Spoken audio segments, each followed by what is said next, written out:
Hare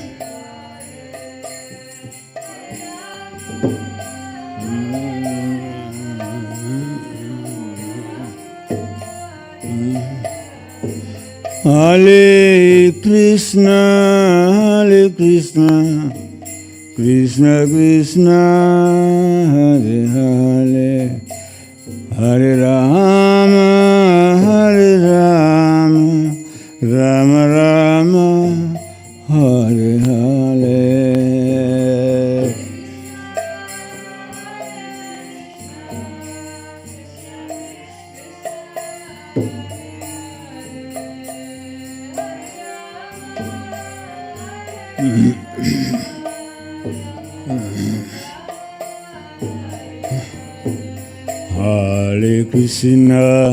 Hare Krishna, Krishna Krishna, Hare Hare, Hare Rama, Rama Rama, Hare Hare.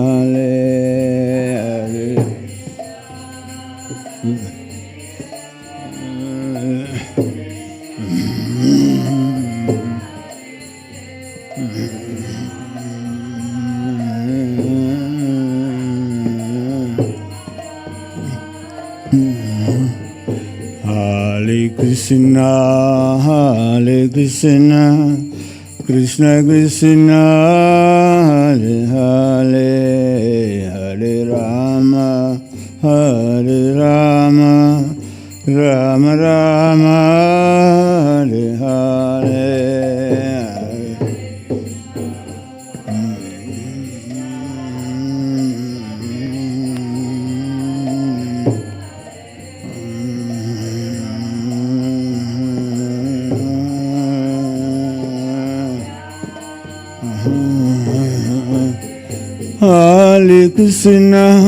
Hare Krishna, Krishna Krishna, Hare Hare, Hare Rama, Rama Rama, Hare Hare.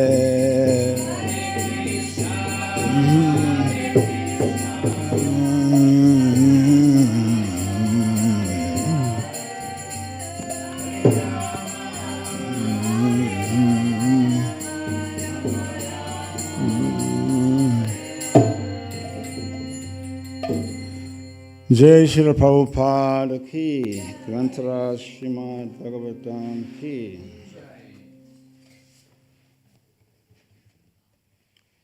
Narayanam namaskrityam, Naram Shiva Narottamam, Devim Sarasatim Varsam, Tato Jayamudirayitam, Nashta Praisva Bhadresu, Nityam Bhagavata Sevaya, Bhagavati Uttama-shloke, Bhaktir Bhavati Naistiki.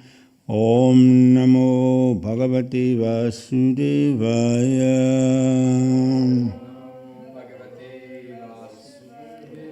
Om Namo Bhagavate Vasudevaya. Om Namo Bhagavate Vasudevaya.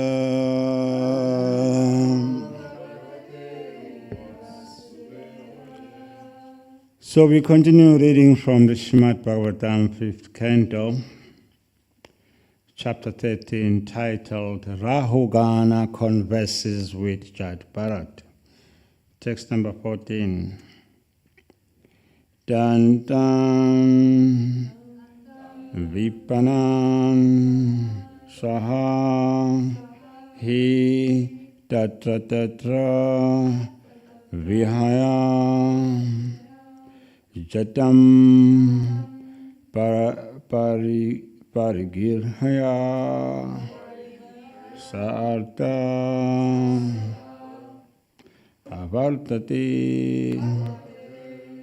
Adya api kaschit atra advanaha param upaiti yogam tamstam vipanam sahitatatra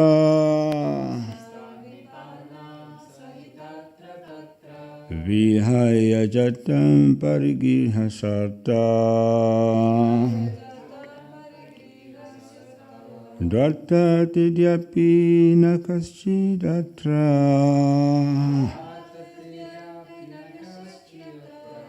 viradvana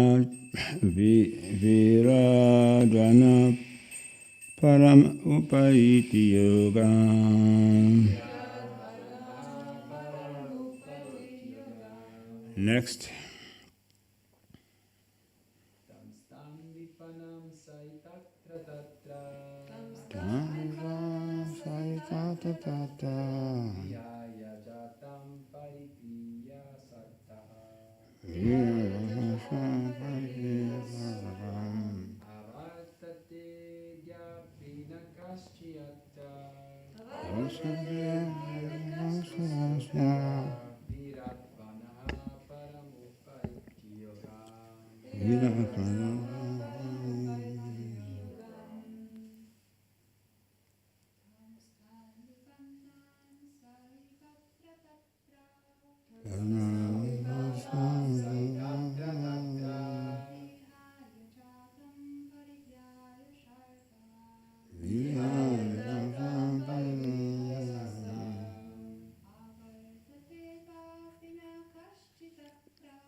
Translation. My dear King, on the forest path of material life, first a person is bereft of his father and mother, and after their death he becomes attached to his newly born children. In this way he wanders on the path of material progress and is eventually embarrassed. Nonetheless, no one knows how to get out of this, even up to the moment of death. Purport. In this material world, family life is an institution for sex. Yan maitunari grihameri shukam. Bhagavatam 7.9.45. Through sex, the father and mother beget children, and the children get married and go down to the same path of sexual life. After the death of the father and mother, the children get married and beget their own children. Thus, generation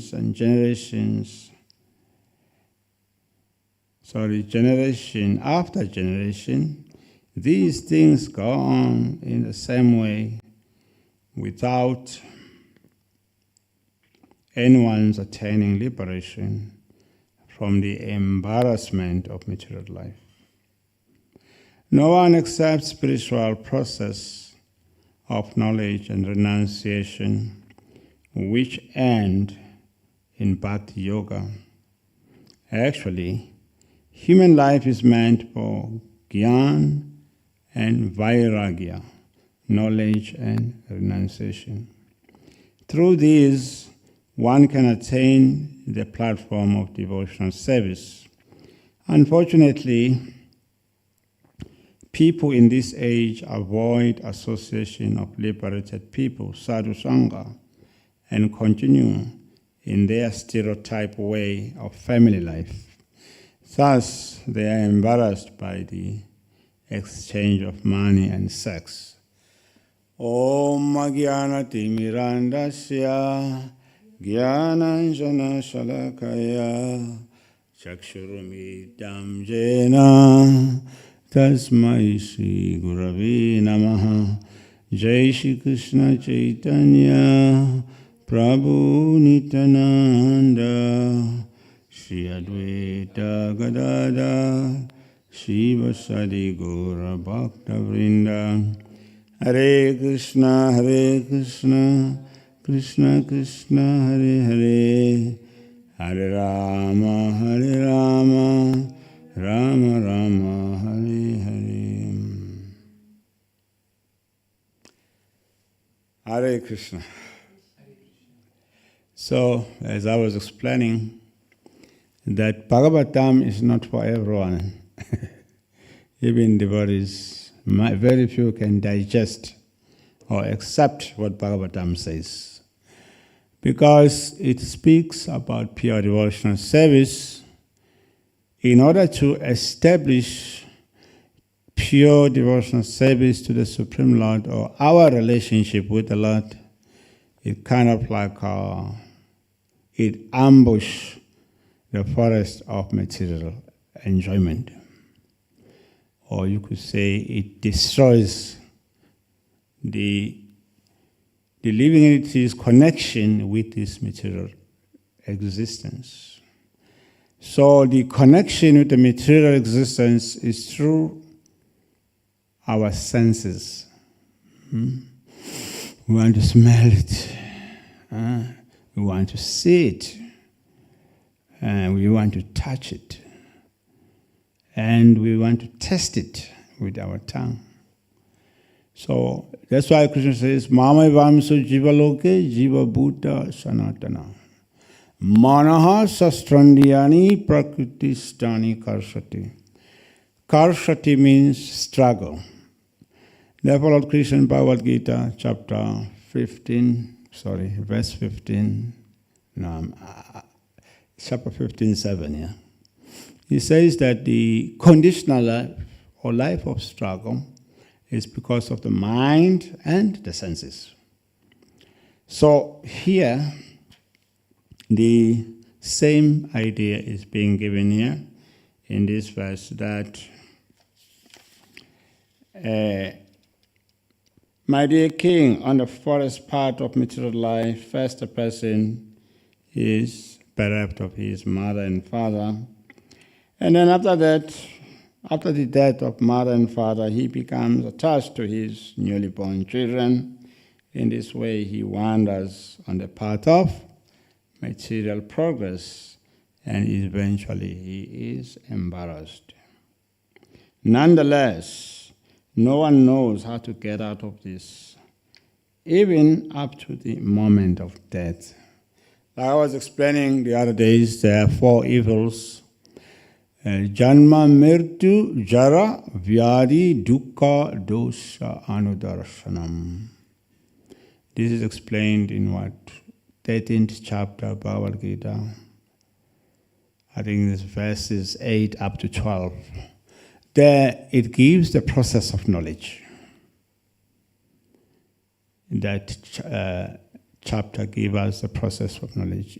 Understanding the nature of the material world, which come in so many forms of entanglement, is a process of knowledge. It's just like Arjuna, in Bhagavad Gita, he asked 14 important questions. I think I've spoken about this here when I was here last time. Huh? Who remember? I've never. You were not here. So, I think, okay. Actually, I do seminars. One of the seminars that I do are the 14 questions that were asked by Arjuna in Bhagavad Gita. 41 names of Lord Krishna in the Bhagavad Gita. What do they mean? So amongst the 14 questions that were asked by Arjuna, some of them come in 13th chapter, verses 1 and 2. There he is asking, he says he wants to know about Purusha, the enjoyer. He wants to know about Prakriti, which is material nature. He wants to know about Gyan, knowledge, and Gyayam, the process of knowledge. He says, I want to know about Kshetra, the field, and Kshetragya, the knower of the field. You understand? Yes. So that's very, very important to know about this. What is Kshetra? What is a field? And the knower of the field. The soul is the knower of the field. And then Krishna says, I'm also the knower in all bodies. So we found that these questions are very, very important because they deal with the same subject. So then coming back here. So sex is the most binding force in this mystery road. But when a sannyas says that, it's like, it's so heavy. Isn't it? So heavy. It sounds very heavy, isn't it? I'm not saying anything. I'm just repeating what Prabhupada is saying. But because I'm a sannyas, it sounds so heavy. Yeah, you are so heavy, isn't it? Yeah, because we are in bodily concept. And it's just the scripture what it's saying. We just repeat that, okay? I'm not heavy. I'm very... Actually, it's just that I don't laugh much. I'm not a... Yeah, some people say I'm very heavy. One devotee told me, he said, since you became sannyas, you are still the same. I said, why? He said, you're very heavy. Am I heavy? No. Have I chastised anyone since I came here? No. But when people say heavy, they think in terms of the body. I'm a very serious person. It's like I'm a very disciplined person from childhood. That I never went to a nightclub. I don't know how it looks like. You see, I was always disciplined. I study. I went to church. 2 things in my life: study, go to church. I've been reading books since I was 9 years. Something very rare in Africa. African people don't read books. But for me, it was part of my karma. I was attracted to reading books since I was 9 years. Whereabouts in Africa? What I'm saying, in Africa, people don't read books. They're not like Europeans. No, where were you from? I'm from Devon. South Africa. Yes. So it's my nature. I'm a serious person, not about other people, about myself. When I'm a student, I have to study.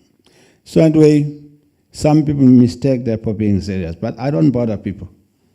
You don't find me chastising people, finding out what they are doing. No. Okay.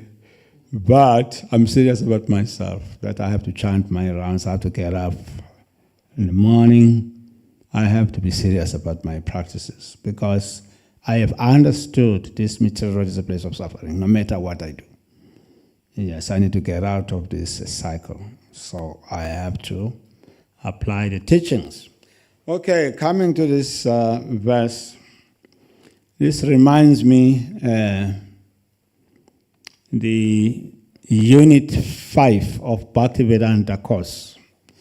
In that Unit 5, when we were doing Bhaktivedanta first year, which is chapter 7, which is 7th canto, there, chapter 10, it explains about the greatness of Prahlad.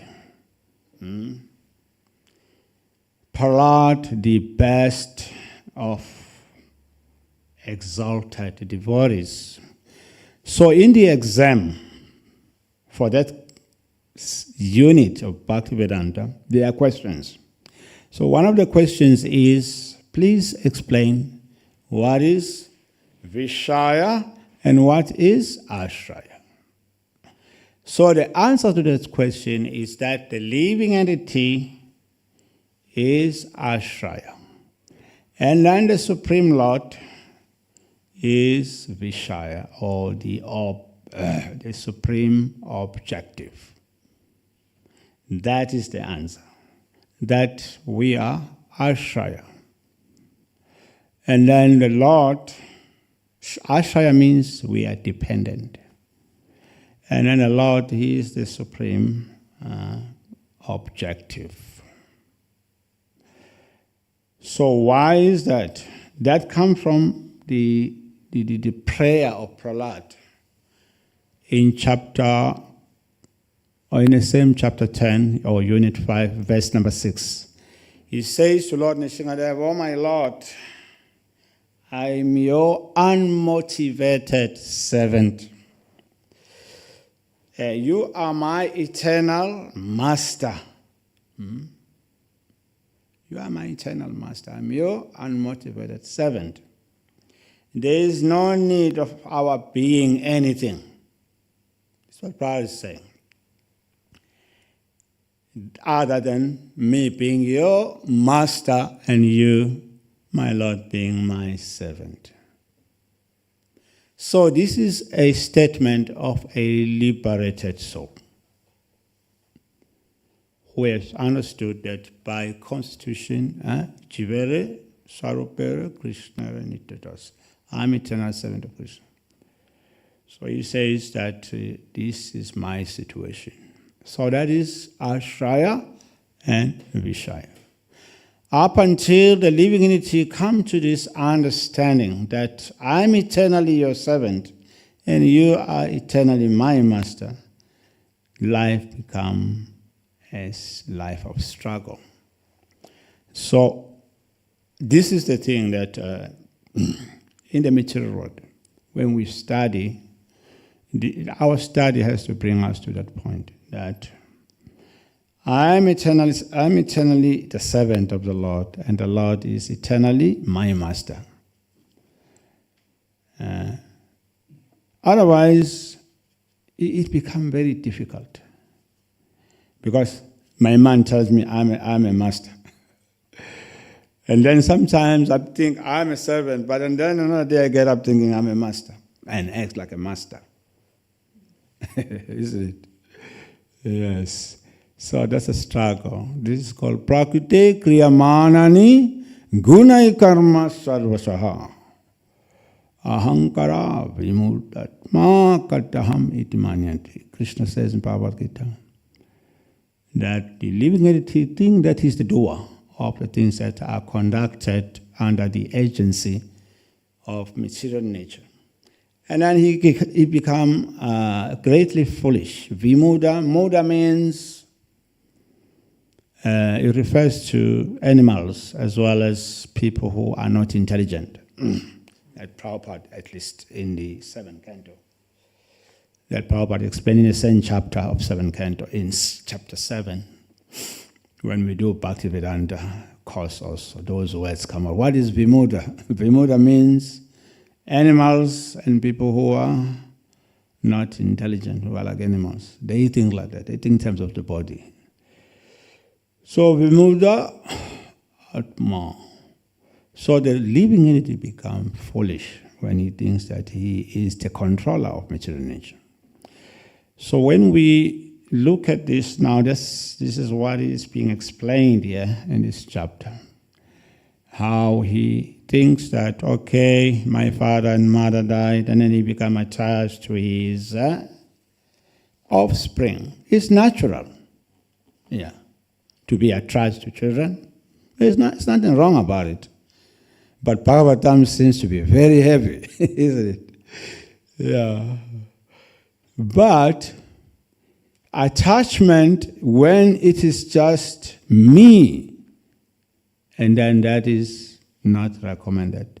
But if someone has children, he understands that these children are being given to me by Krishna, I can bring them up and teach them the same thing, that there is a Supreme Lord above me. I'm not your creator. He is your creator. And then life becomes good. But when we think, oh, I am all in all, then it becomes very difficult. This is a difference. Yeah. So that is called Yukta Vairagya, using everything in devotional service. Yeah. That's the difference. So here, they are talking about Vimudas, living entities who have no clue about God, who have no clue about their positions as Ashraya. Yes, who think themselves the supreme objects of everything. So that's the difference. So when we study Bhagavatam, we found that it's just about liberation. It's about getting out of this material existence, which, of course, implicate us to karma. So Bhaktivinoda Thakur, in the 7th chapter of his novel, he wrote a very big novel, which I saw upstairs here. It's called Jaiva Dharma. So and then in Jaiva Dharma, he explains about the falling of the jivas, of the living entity. That he says, Jivere dui dasa spasa dekha. Is that there are two states of the jiva, which are perceivable. There are two perceivable states of the living entity who has fallen into the material existence. One is that, he says, one state is called the state of bondage. Another state of the jiva is the state of liberation. Like I was explaining, Prahlad Maharaj says that I'm eternal, I'm eternally your servant, and you are eternally my master. So that is someone who is in a state of liberation. Yeah. So Bhaktivinoda Thakur says that there are two states. Some living entities are just conditioned or in bondage eternally, or they seem to be bound since time immemorial. Time immemorial, it means we cannot count how long the living entity has been in this life of bondage. But those living entities, if they are lucky and they come in contact with a sadhu who can remove their ignorance, and then they can become also liberated. So that's what Bhaktivinoda Thakur is explaining, that he says that the jiva who has become inimical to the Lord, he is the one that ends up in a grasp of Maya. Another example that is given is like a crocodile. He's always having its mouth open like this. The living entity may just happen to enter there by mistake, and then bang, is caught. So Maya works like that, like a crocodile. They are in the jaws of the crocodile. So Bhaktivinoda Thakur says those living entities who end up in the mouth of Maya or the jaws of Maya are the ones that are inimical, who become inimical to the Lord. It's very interesting. Yeah. So how does the jiva become inimical to the Lord? The scripture explains that, or Krishna also, chapter 5, Bhagavad Gita, I think it's 5:27, I don't remember the verse.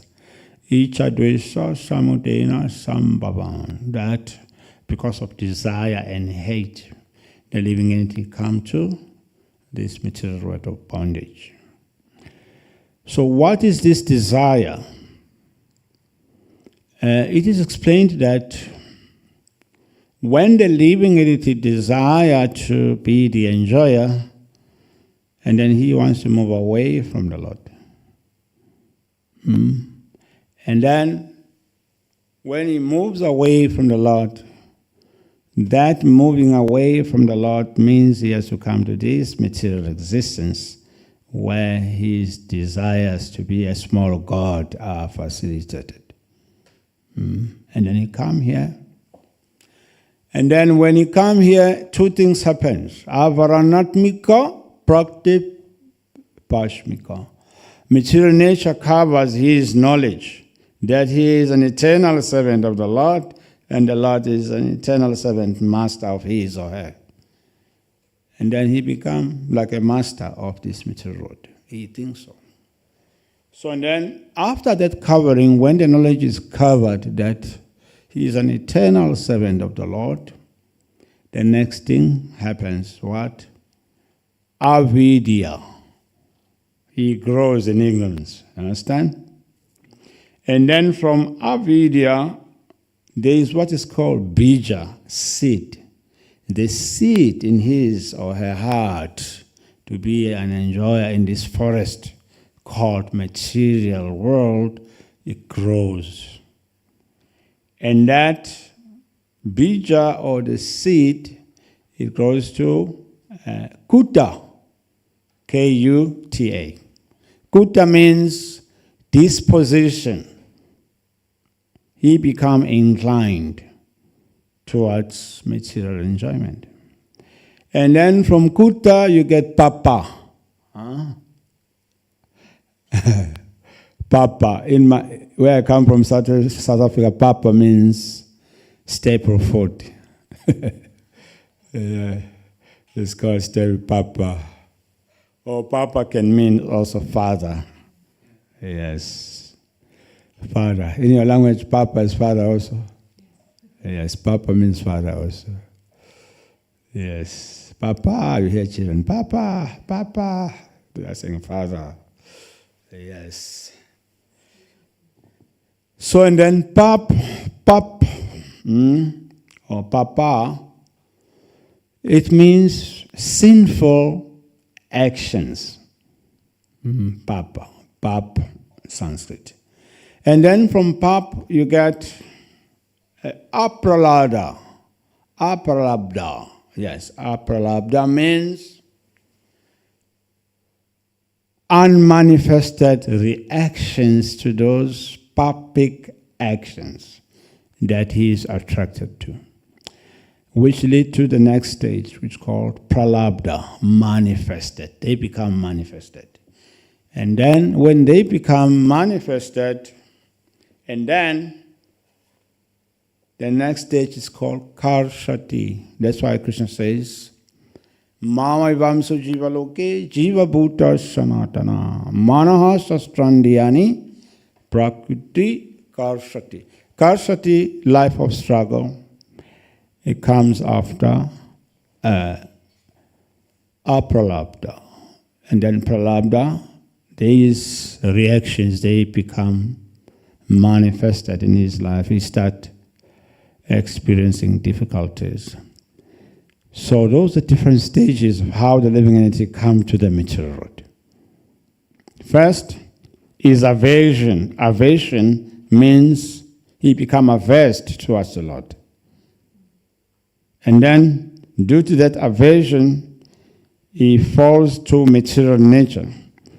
The material nature covers his knowledge, avaranaptika prakshapatmika, and then gives him ignorance, avidya.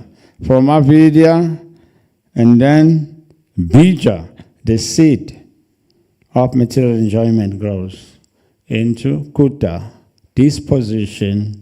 From kuta, disposition, he acts sinfully. It's called papa.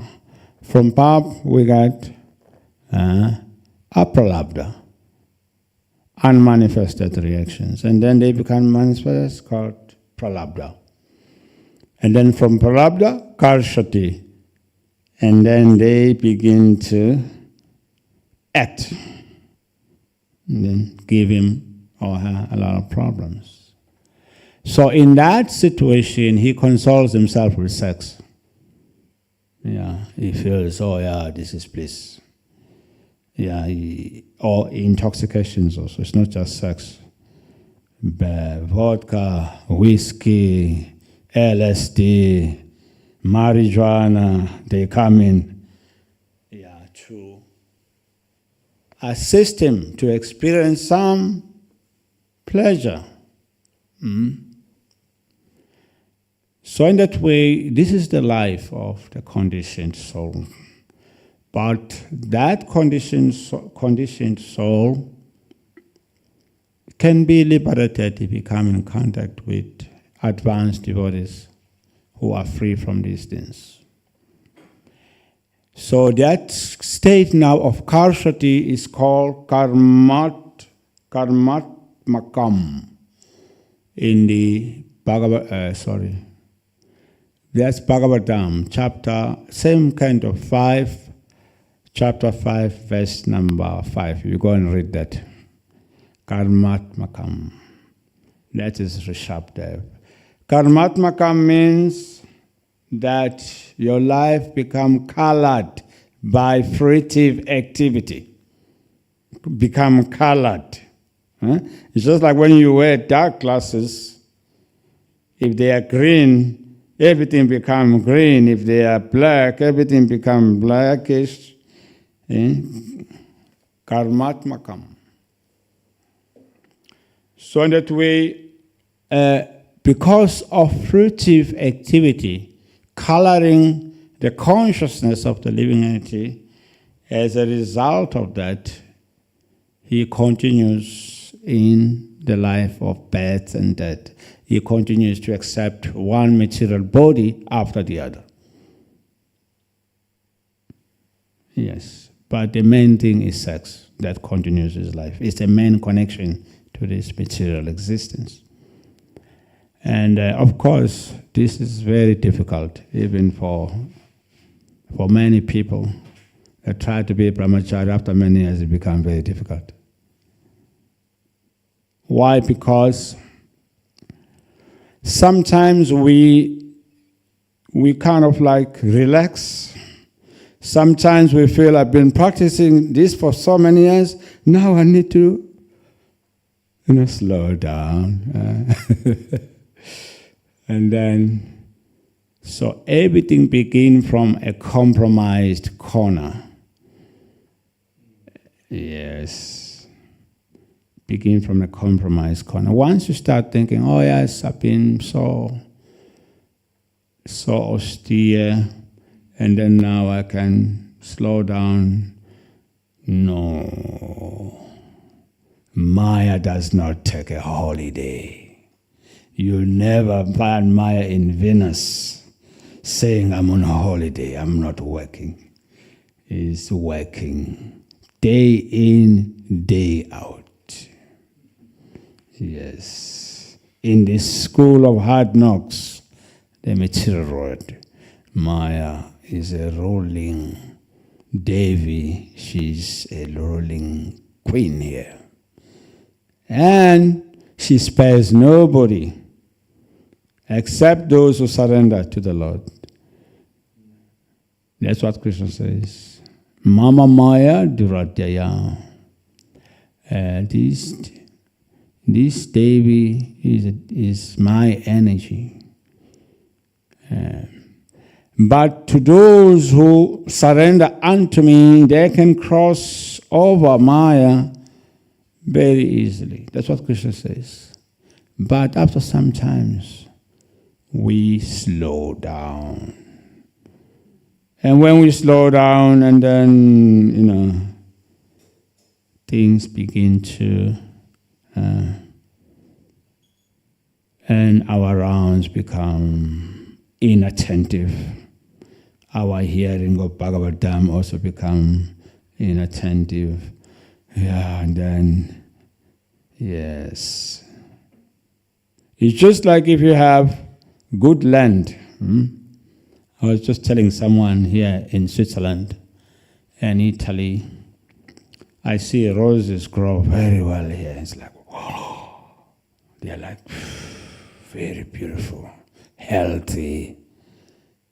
No effort. Even on the side of the road, you can see they are very. Whereas where I come from, we buy rose compost. And we put so much effort into growing roses. But here in Europe, they seem to be in their own environment. They grow very well.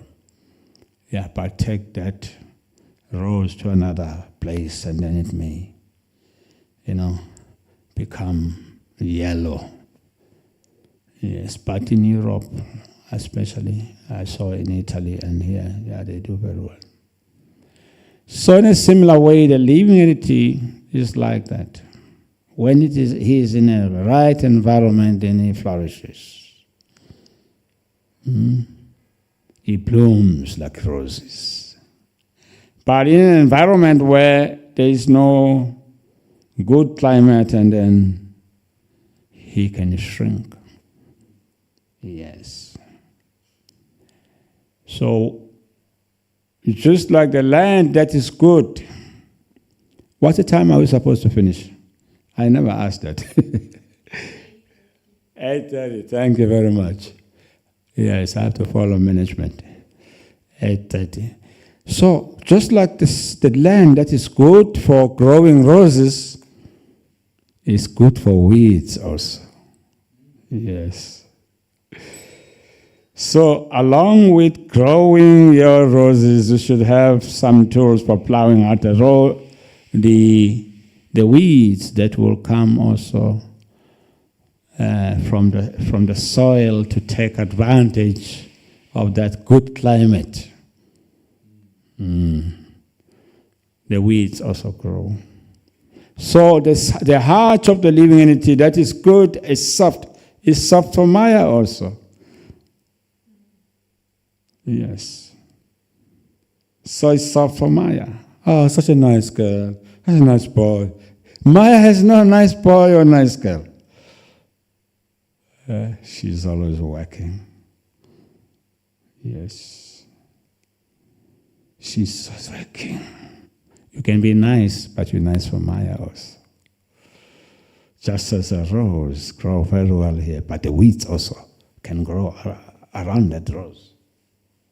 So if we are the rose farmers, so we should be aware of the weeds also that take advantage of that conducive climate for growing roses. Yes. Because they come also, they will flourish along with the rose. So karmatmaka means that our consciousness become colored by fruitive mentality. As a result of that, we come back again and again in this cycle of birth and death.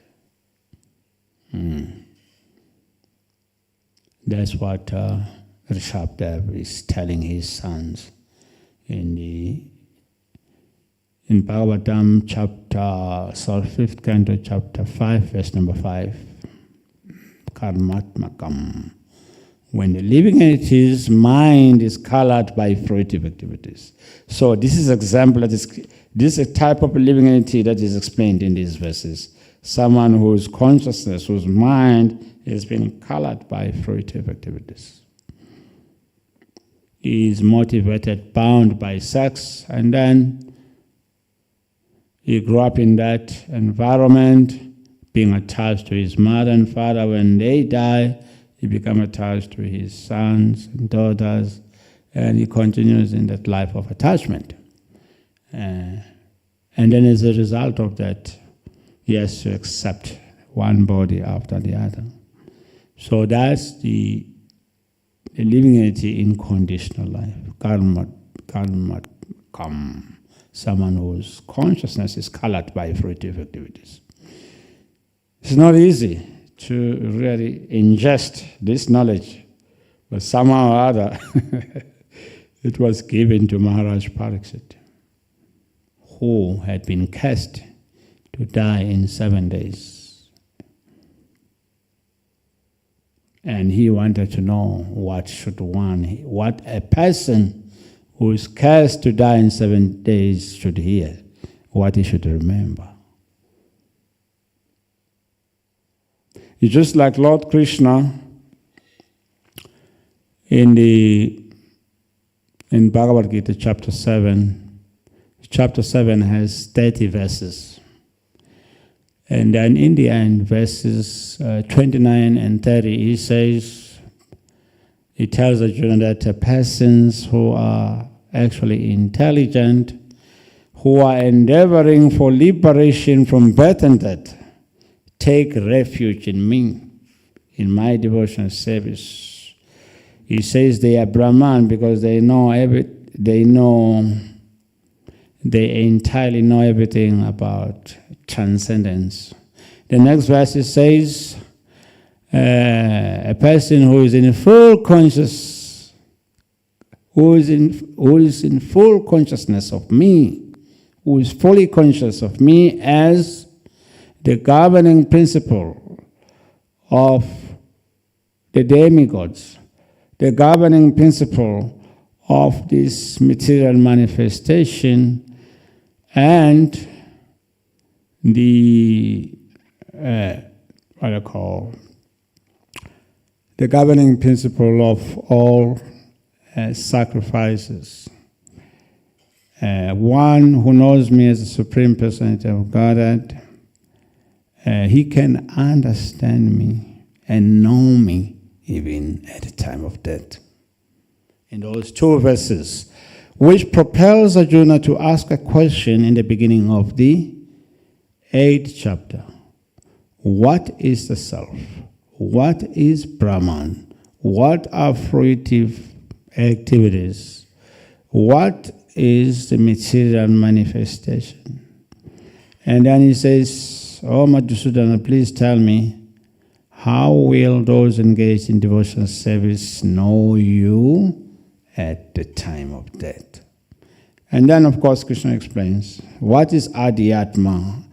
What is the soul? How does the soul live in the body? And he explains also, how will one know him at the time of death, those who are devotees? He says that one who will remember him, Ante Kali Chamam Eva, Smaram Kali Varam, Smaran Kali Varam. One who will remember me alone at the time of death, he says, surely, certainly that person will attain to my nature. Huh? Am I right? Yeah, Bhagavad Gita. So that me alone at the time of death. Yes. So that is the process of Krishna consciousness. And that is what it means to be Krishna conscious. It means to remember Krishna. That's why we are practicing devotional service.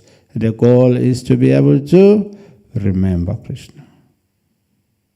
That's what Krishna says. I'm not saying. I'm just quoting him from my memory. But you can read these verses. Bhagavad Gita chapter 8, from verse 1 up to verse 6.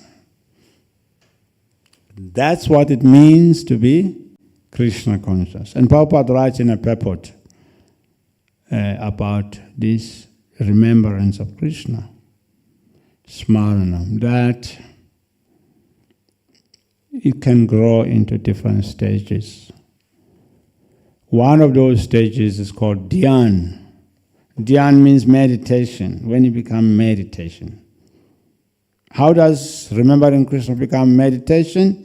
Is when we remember his places of pastimes and the pastimes that he performed today. Yes. So the fruitive mentality will go away. Our mind will become full of Krishna. Smarana is a meditation. It means remembering Krishna. But this remembrance of Krishna is of different stages. A little bit of remembering Krishna is called doesn, which means we withdraw from other activities and we focus.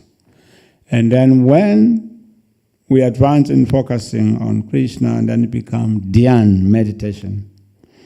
And then we begin to remember the pastimes and the places where he performed those pastimes.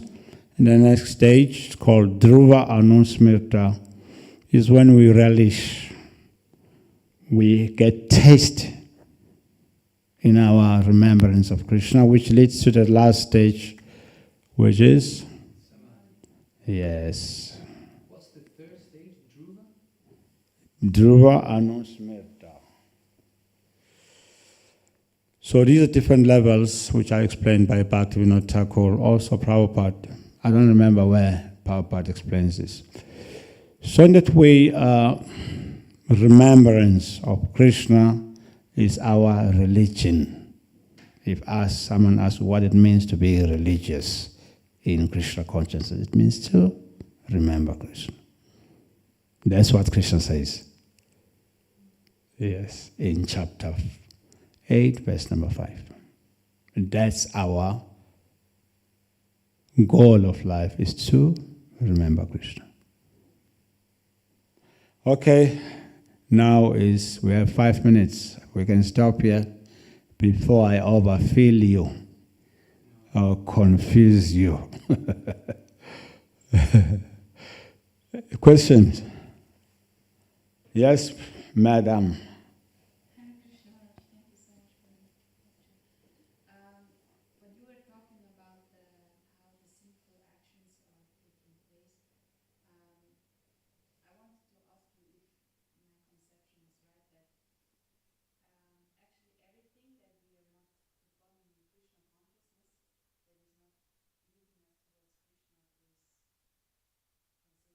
to be a sinful. Yes. Yes, it is. There are actually no pious activities in that sense. Yes, pious activities or impious activities. If you read that verse, Bhagavatam chapter 5, canto 5, chapter 5, verse number 5, it says there's no difference between pious and impious activity. They all lead to fruitive activity. They lead to karma. It's verse number 5 of the 5th chapter, 555. Bhagavatam, 5th canto, chapter 5, verse number 5. It says that there is no difference between pious and impious activities. They all lead to karma. So how do we understand that 7:28 Bhagavad Gita, Krishna says that those who have accumulated pious activities, they deserve to receive the mercy of the devotee?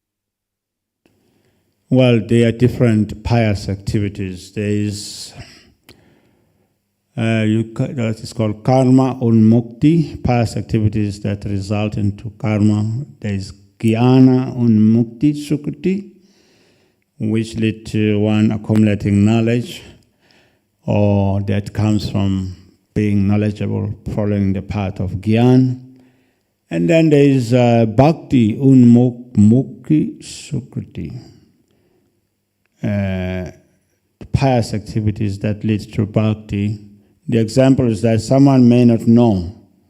He may meet devotees coming from Sankirtan and having a van broken down on the highway. He may stop and feel that I want to help these people. He may help them with petrol or maybe the wheel that need to be fixed. So because he is serving devotees unknowingly, and that karma is pious activities that lead to bhakti. You understand? Mm-hmm. Yes. Just by serving devotees, someone who's a calm, materialistic person, and then he is accumulating bhakti sukriti. Yes. Another question. So, with regard to sex life and sensual enjoyment, how do we? Because sometimes devotees, young devotees, or any devotees, they fall down because of sexual desires. They fall down, even old devotees, not young devotees. Yeah, all devotees. Even people who are older than me. Even people who are older than me. Even devotees older than 60. Oh, yes. Okay, so everybody. Everybody. And even after a long time of practice. Yes. So how not to, how to inspire them not to see them as an obstacle, to keep going, learn from the mistake and keep going. Because we witness many, they say, oh no, this bhakti is too difficult. I have desire. This bhakti is too difficult. I have too many desires. This is not going to work for me, so I'm going to try someone else. Maybe Bhakti Marga or some other, some other Yes, they lack knowledge.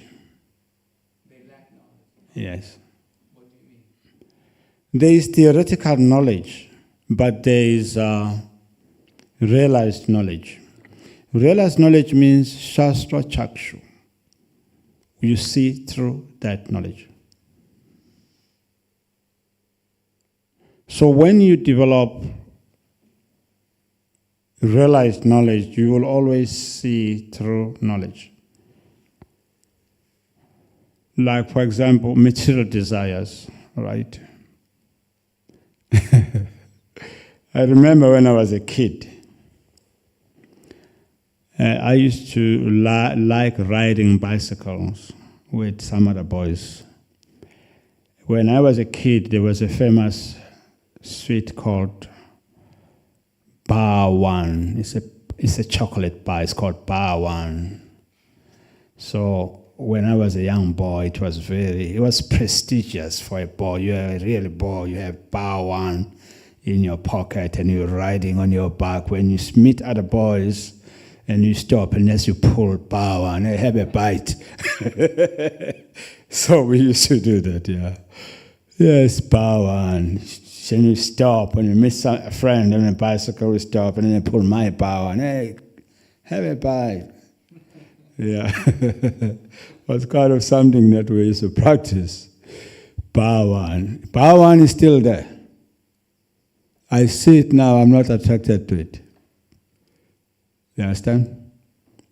Yeah, the Bar One is there. It's just like dolls. Girls, at least my age, nowadays even girls who are married, they have dolls.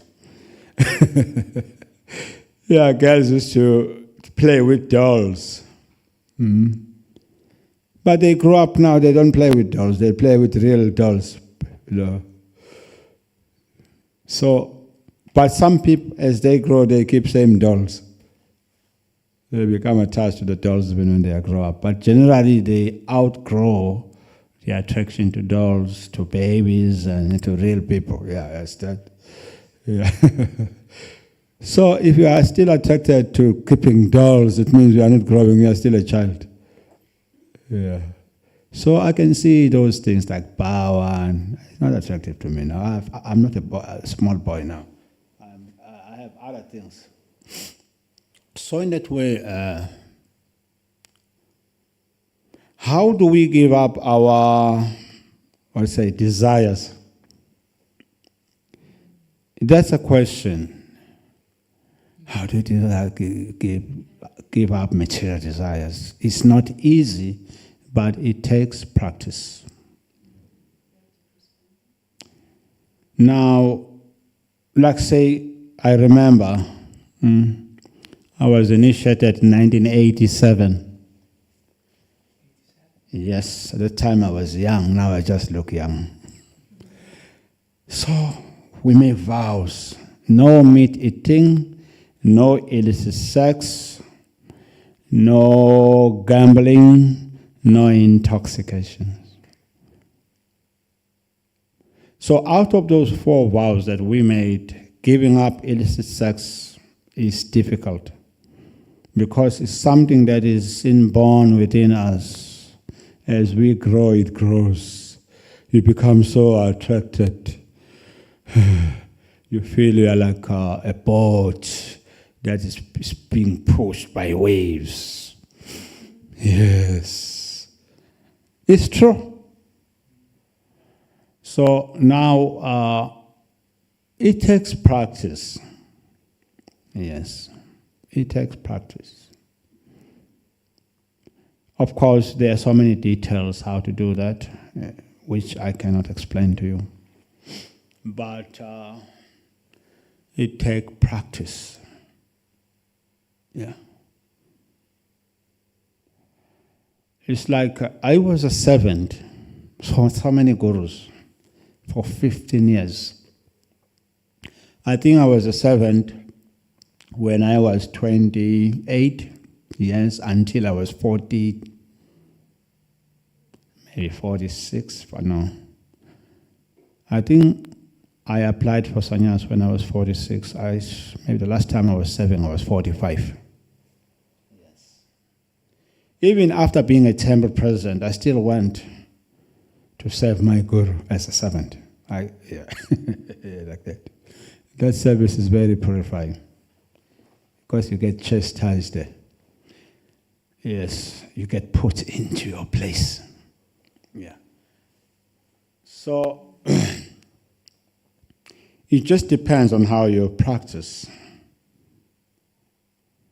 But we quickly grow and become somebody important. But if you put yourself under the shelter of someone as a servant, you feel small.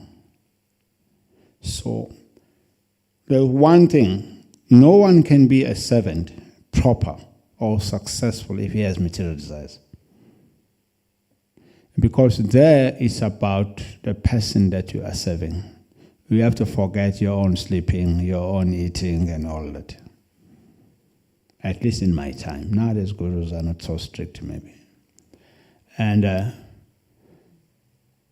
so, day in and day out, you are thinking about that service. So when we were serving, I had to be the first to get up and the last to sleep. The guru will tell me, go and sleep, and then I go to sleep.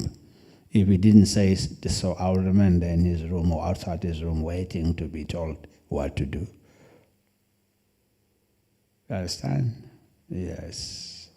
To successfully serve in that situation, it means you give up your own sense gratification. My sleeping, my eating, goodbye my sleeping, goodbye my eating, goodbye my sex life. So if you do that, and then you can become purified by engaging in devotional service. There is this verse, Sarvopadi vinirmuktam tat paratvena nirmanam rishikesha rishikena sevanam bhakti rujyati. That by engaging in service to Rishikesh, Krishna, the master of the senses, our senses can become purified. So also that applies to his servants, like a guru or some advanced devotee who is free from the senses, was not dictated by the senses. That's how we get purified. Yes. But we have to throw away our desires, throw away our eating, sleeping, and mating, to do that service successfully. As long as our mind is occupied by our sleeping, eating, and mating and all that, we cannot become good servants. It's not possible to remain in that condition. Because you are serving, thinking about your sleeping, thinking about this. And then you become, it's not possible. You just become, offensive, basically.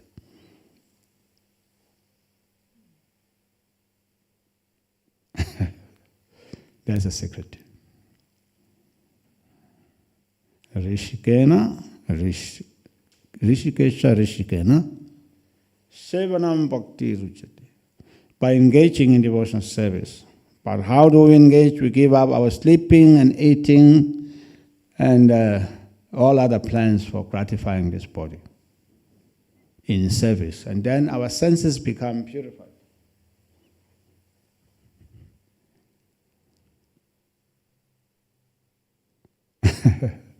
Sounds difficult. It is difficult.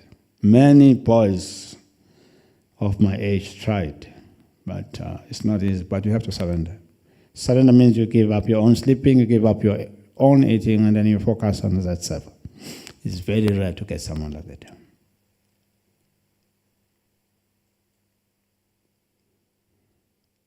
Even today. And that's why I don't have a servant. I've been a sannyas for almost 18 years. I never had a servant in my life. Because I know it's difficult service for nowadays boys. Their minds are full of so many things. You can tell this person is clouded by desires. Yeah. He can't do that service. He's just going to commit offenses every day. The mind is already colored by fruitive activities. Karmatmakam. So it's like, why am I serving this person? I want to go and eat. When is he going to finish giving the class? Your mind is offensive constantly. Yeah. I want to go and sleep. When is he going to meeting? How long he's going to stay meeting these people? Constantly, you are just offensive. Yeah, so it's better not to do that service.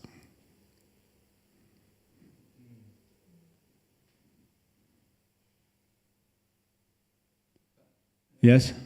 Because many of us are like that in the material world, in the Western world.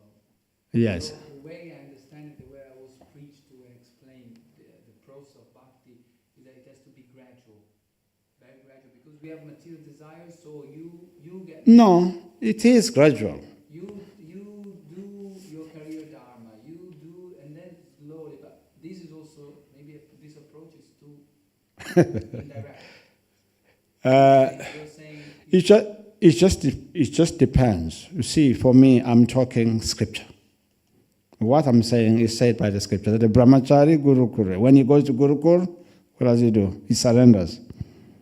He lives in gurukul for the pleasure of the guru. Yes.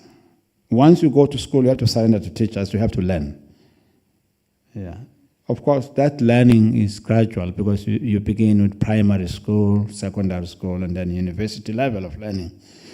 So we are not saying just go start from university level of learning. It's gradual. But even in primary school, there are rules set by the teachers. You have to come to school at a certain time. Your break is for certain limited time. Of course, in other countries, there is no uniform, but where I come from, there's a uniform. We have to dress in a particular way. Yeah. Yes. So in that way, in spiritual life, there has to be certain rules that govern the student. Otherwise, there's no question of learning unless there is discipline. Yeah, otherwise, if there is no discipline, there is no learning. Learning comes from discipline. Otherwise, if people are not disciplined, they can't be students. They cannot pass any course. Yeah. But all courses are gradual. Yeah, but we make so many excuses. Oh, because I'm like this, for me, it has to be honey coated, brown sugar coated. But the standard is for all students. We have to up our standard to meet up with the standard. But we want the standard to be lowered or to come to us. Just like you go to university, certain things should be removed so that students can pass. I've seen that in many countries that are democratic, like South Africa, America. They have that system that, okay, the standard was up here. Now the students are not that intelligent. They of course, these countries produce dullard. Understand? Nowadays, men are very dull. Even girls are more sharp than men now. We see that as I travel. So because the countries are producing boys who are dull, the idea is to bring the standard of education lower so that they can pass.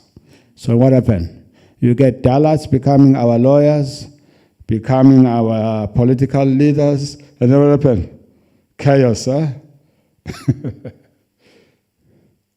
We just want to pass people. We just pass them from high school, we lower the standard, send them to university. When they get to university, also the standard come down to them. They pass. They are lawyers, they are doctors, we send them to hospital. What happened? Chaos.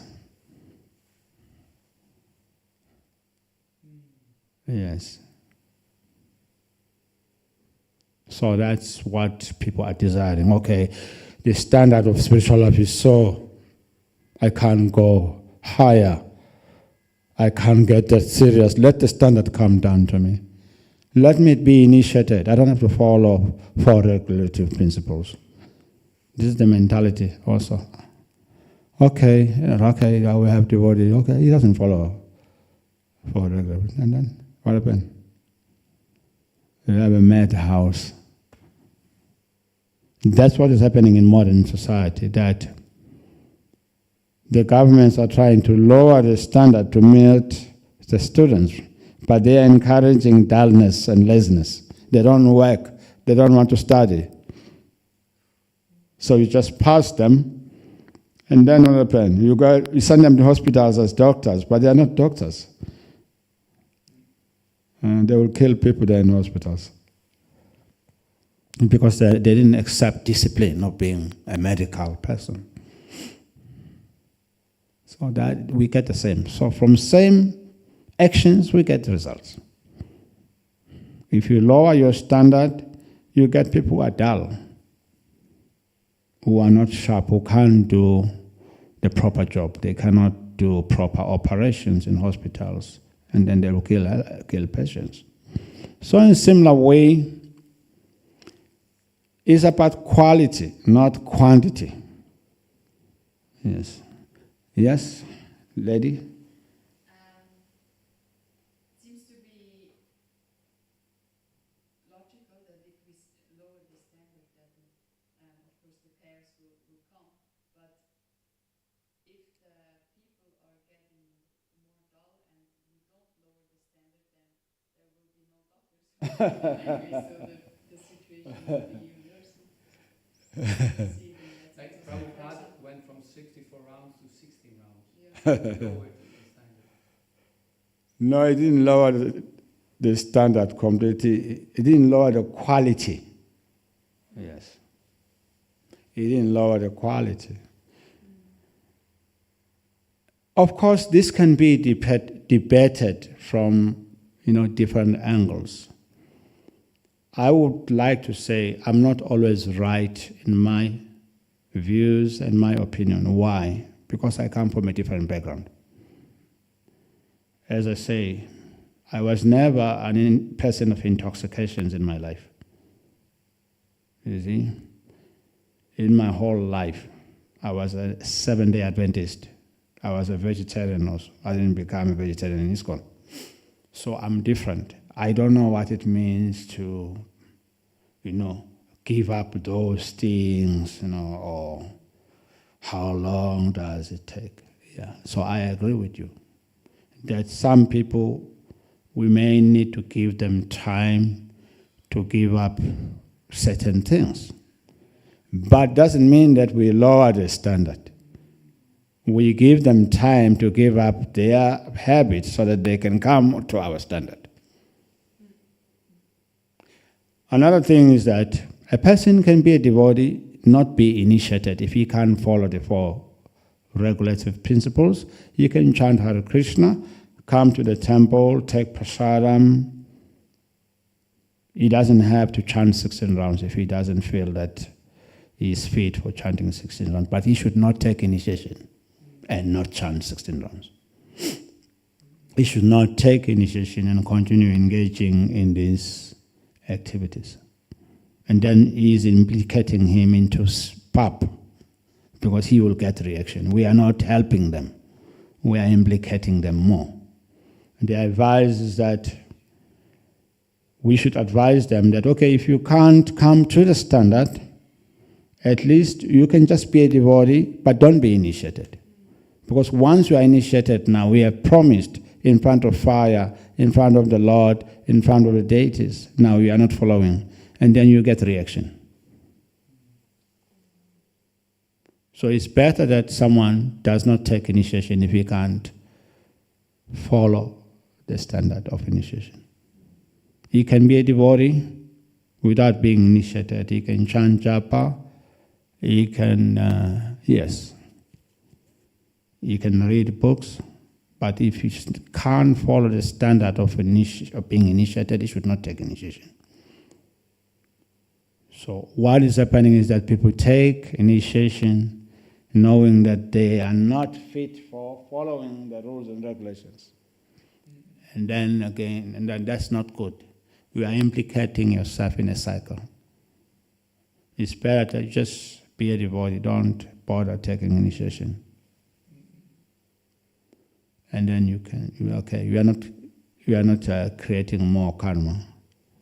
But once you are a devotee, you make so many vows, you can't follow them. Willingly, you don't want to follow them, and then that can implicate you to reactions. You understand? So that's what I will suggest. Not that we have to lower the standard to suit people who don't want to follow any standard. It's better that they don't follow any standard, but they don't make any vows to follow the standard. They don't take initiation. They can just chant and be devotees. But once you make a vow, you take initiation, you have to follow. If you can't follow, you can come back to us. We can help you how to improve, how to follow.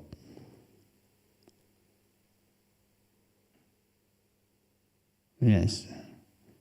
For some reasons, one may find it very difficult to follow, but his desire to follow is there.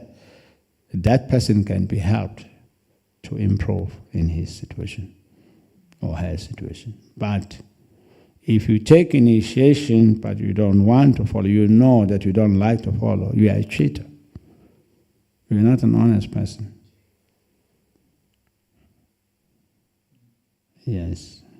So you'll get reaction. It's offense to the Lord and offense to... Yes. But sometimes people, they want to follow, but their situation is such that maybe it becomes difficult.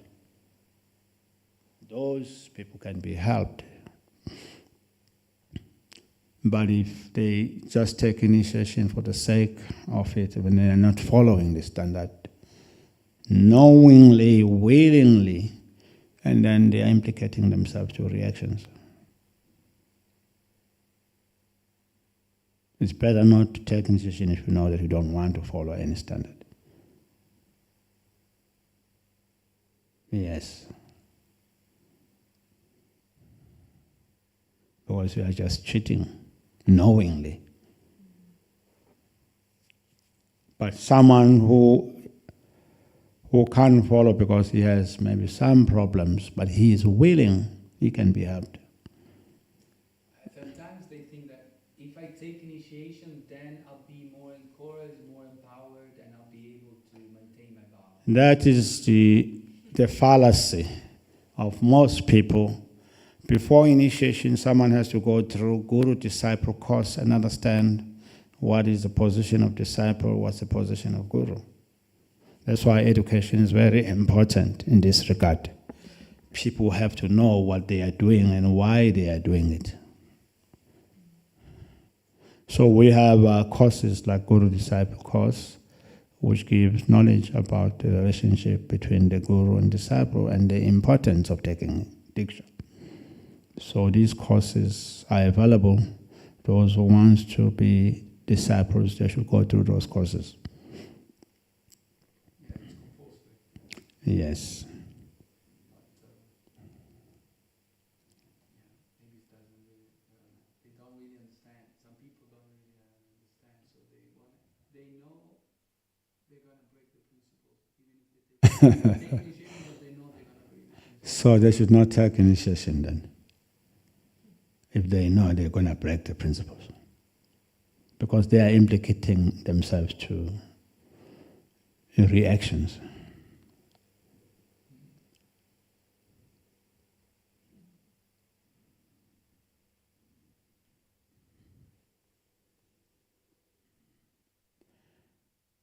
Okay. Srila Prabhupada ki. Bhakti Nrsimha Bhagavatam ki. Bhakti Nrsimha Swami Maharaj ki.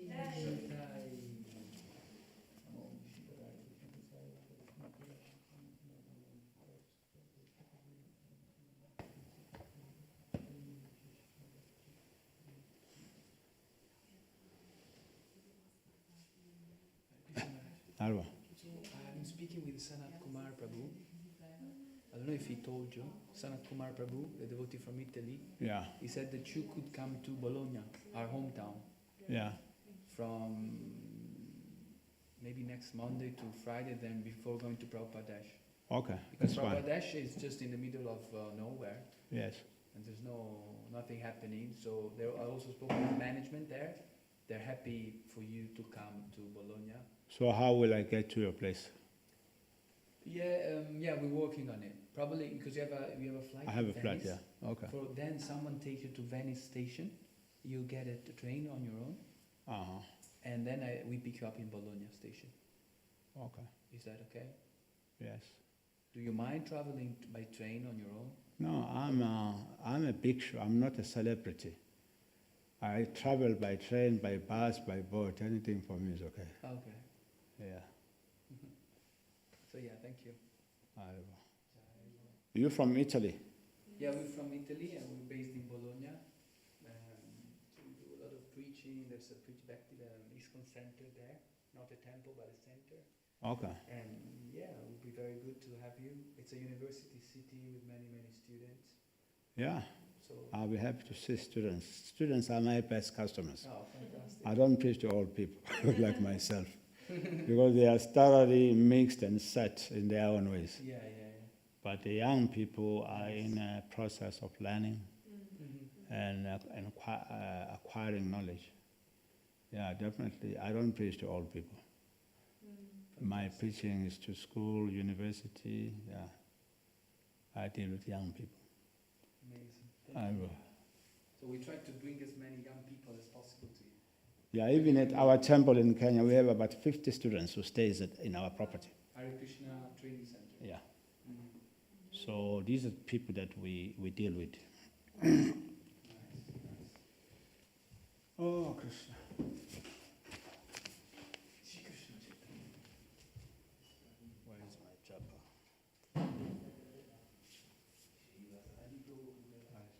Alba, Do you want to take Gina. breakfast? breakfast. Yes, because he is fasting. Today is fasting, yeah. Okay. Yes, fasting, okay? Okay. So, do you take That's good. lunch? That's good. I want to chant more rounds. Okay. Yeah, if no eating is good for me. I send a gift to Huh? I send a gift to you in your WhatsApp. Oh, after you check. WhatsApp, okay, I'll check. Yeah, I found the second handbook of the Bhakti Nrsimha from Mihi, from my first school. Okay. And you know the Rapa Subodhi, the story of Shandazi from the But chocolate, yes. yeah. I send it to you also in PDF. Okay. Okay. All of them. All of them in your WhatsApp.